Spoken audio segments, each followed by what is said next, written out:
ផ្លែភ្នៅមានសារៈសំខាន់5យ៉ាងចំពោះសុខភាពផ្លែភ្នៅគឺជាផ្លែម្យ៉ាងដែលមានជ័រច្រើនគេអាចយកមកធ្វើជាកាវបិទក្រដាសឬក៏សៀវភៅបានហើយមិនតែប៉ុណ្ណោះផ្លែភ្នៅក៏អាចហូបផងបានដែរក្រៅពីភ្នៅអាចហូបបានផ្លែមួយនេះក៏អាចយកទៅហាលឲ្យក្រៀមរួចធ្វើជាឱសថសម្រាប់ព្យាបាលរោគផងដែរតើផ្លែភ្នៅជួយជាប្រយោជន៍ផ្នែកសុខភាពបែបណាខ្លះដល់មនុស្ស1គឺជាឱសថព្យាបាលរាគរូសហើយនិងពៅកម្លាំង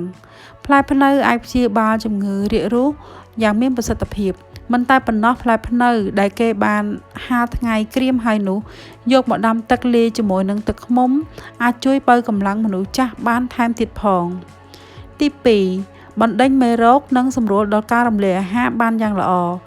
ក្រៅពីផ្លែភ្នៅជួយផ្នែកកម្លាំងផ្លែមួយនេះក៏អាចជួយលាងជាតិពុលនៅក្នុងឈាមក្នុងថ្លើមនិងក្រពះបានយ៉ាងល្អប្រសើរភ្នៅក៏ជួយដល់បញ្ហាក្រពះជៀសវាងមានរោគក្រពះនានាមកយាយីប្រសិនបើលោកអ្នកទទួលទានទឹកដាំជាមួយនឹងផ្លែភ្នៅក្រៀមជារៀងរាល់ថ្ងៃទី3ជួយព្យាបាលជំងឺផ្ដាសាយនិងកាត់បន្ថយការក្តៅក្នុង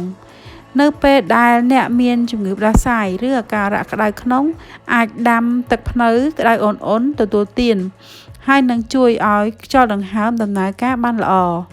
ទី4ទប់ស្កាត់ជំងឺទឹកនោមផ្អែមអ្នកដែលមានជំងឺទឹកនោមផ្អែមពិសាទឹកភ្នៅអាចជួយមិនឲ្យជំងឺទឹកនោមផ្អែមវិវត្តទៅមុខទៀតប៉ុន្តែអ្នកវិទ្យាសាស្ត្រនៅមិនទាន់ដឹងថាអាចទប់ស្កាត់បានប៉ុន្មានភាគរយឡើយទី5ការពារជំងឺមហារីកនៅពេលដែលអ្នកឧស្សាហ៍ទទួលទានផ្លែភ្នៅទទួលទានទឹកភ្នៅនឹងជួយការពារពីជំងឺមហារីកផ្សេងៗដូចជាជំងឺមហារីកថ្លើមមហារីកប្រព័ន្ធប្រសាទជាដើមមិនត្រឹមតែជួយការពារមនុស្សពីមហារីកប៉ុណ្ណោះទេទឹកភ្នៅក៏ជួយជំងឺរបេង